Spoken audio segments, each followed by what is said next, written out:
There's Mr. Linus. He's wet. We had a crazy storm last night. Blew in very, very quick. We've had several guests the last couple of days, the last week really. But it has been interesting nonetheless. A couple of twins born in the goat barn. We'll show you all about that once I get that edited. Had a plumbing disaster. Faucet actually got ripped off the back of the house, which then I had to turn the water off to the rest of the house so I could fix it while our guests were here. That was fun. Mr. Linus had himself a, supposed to get down in the 30s tonight, which is pretty brutal for Texas and pretty abnormal for this time of year. So we were spending a lot of our time yesterday and a lot of our time today uprooting plants that we want to keep alive over the winter. I read somewhere that pepper plants and tomato plants are actually perennials given the right climate, so we're going to give that a shot. We're going to keep some of our pepper plants in a greenhouse over the winter, see if we can keep them alive and plant mature plants in spring rather than the seedlings that we normally plant. We did stop at the McCurry farm once again and got a ton of free food. I can't tell this man how much we appreciate him. He helps make this homestead a reality for us. We did pick up about 30 meat birds. The Cornish cross. Someone purchased a lot more than they cared to butcher and raised them the majority of the way, and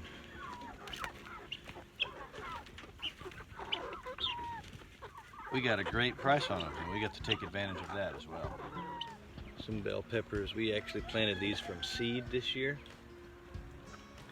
and they're just recently taking off,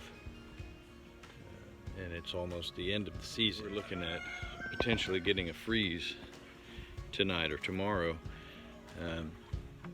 Hence the importance of keeping these things alive over the winter, because if I can plant pepper plants like those instead of the 6-inch plants that you get at the box store, we should reap a better harvest throughout the grow season. In a previous video, we showed Laura planting garlic and onions, and they are starting to sprout. Stick this one back in the dirt. Whoops.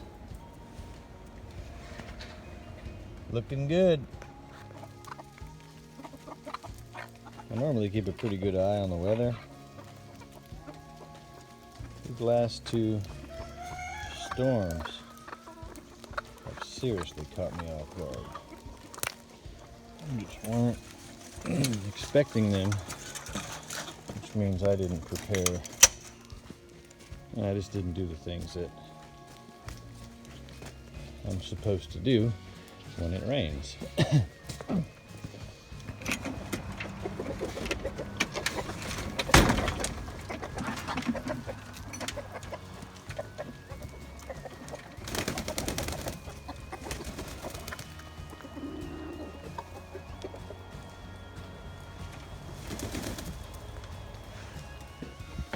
In between severe thunderstorms, we're all trying to get some work done. Grant is packing turnips and turnip greens and just waste vegetation into pig buckets.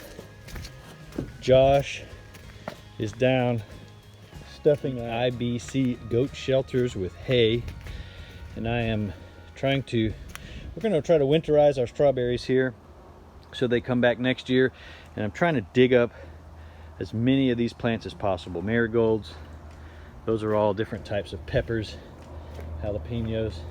We're gonna put them in these pots and we're gonna put them in this little greenhouse. I know I've told you this before, but we're gonna give you the tour.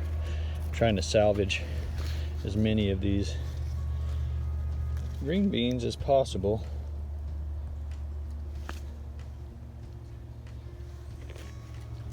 Because it's supposed to freeze. So we're going to use these shelves and this floor to house as many of these plants as possible. We'll put a heat lamp in here. See if we can keep them alive till about March.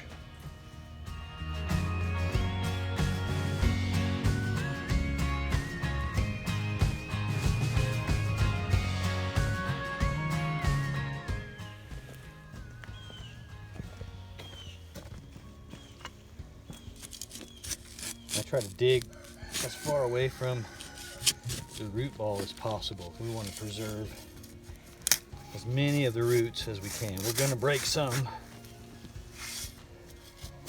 but these plants are resilient. Try to get as much of this up as possible with as little damage as possible.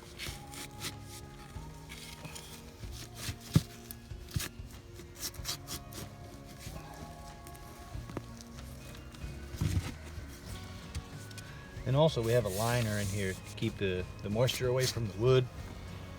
I want to keep that intact as well.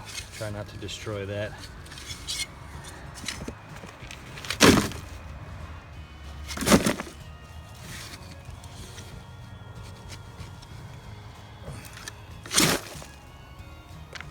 We'll put a little bit more soil on top. Call it good.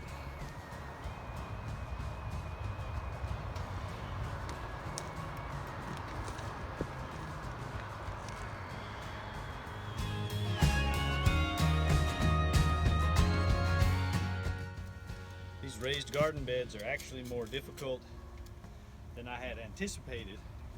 I was thinking that the plants that were in the ground would be the harder ones, but the reality is these are shallow, and we've designed them as hugelkultur beds. So there's tree trunks and branches at the bottom underneath this soil, and some of these roots are down, wrapped around that. So unfortunately, I'm damaging more of the root system than I would like. Hopefully, these plants survive. Think about what you buy at the hardware store during spring and how small they are when you plant them. If we could plant plants this tall, they're almost 3 feet tall, if not more than 3 feet tall, in March, and they'll be producing from day one. That'll give us a huge head start. This is an experiment. Hopefully it works. I know they'll survive over the winter because I've had one of them survive in the past. So, we'll see how it works.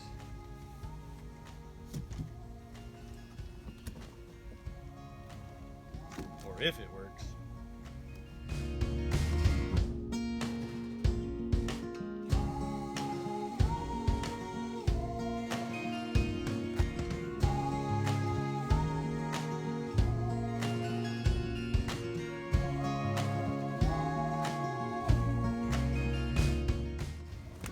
This is a good sign. We want to see this more in the springtime, but these guys eat the predators, the insects that tear up our garden. Love to see them around.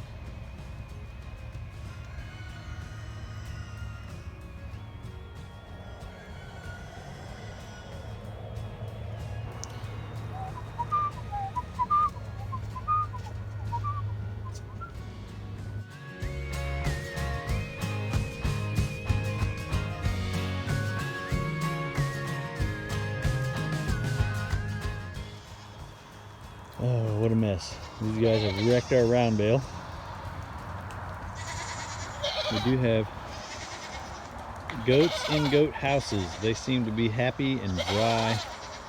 Jewel, on the other hand, she wants her own goat house. She's not happy about it, and she's wrecking the joint. She's tearing up, just moving things around. That's all you get in it. Should get over it. You mad, Jewel? I know it's muddy out here and it's nasty. I'm sorry, baby. It's nasty. I'm sorry, baby. Oh, yeah.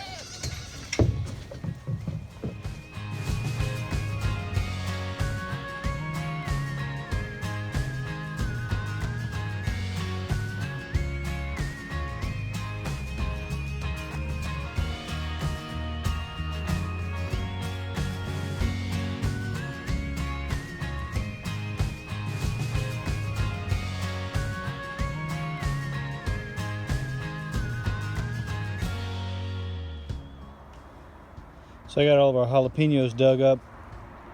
This section here has already been cleared from after the summer. And what we did here is we covered up the soil with biodegradable feed bags, put some cow manure on top of it, and then covered it in wood chips. So this should be prime come springtime. And we'll do the same. This box is completely done. And we'll do the same here, where our jalapenos were growing. All right, last set here.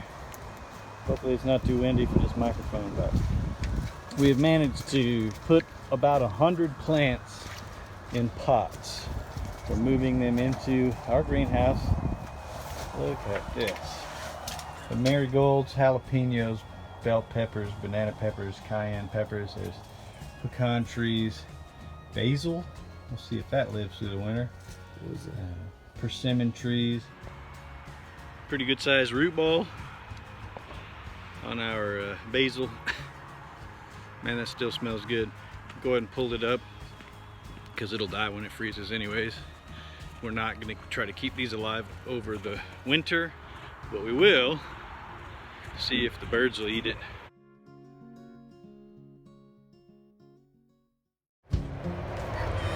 The birds seem pretty happy about the produce as well. Turnips, bell peppers, tomatoes.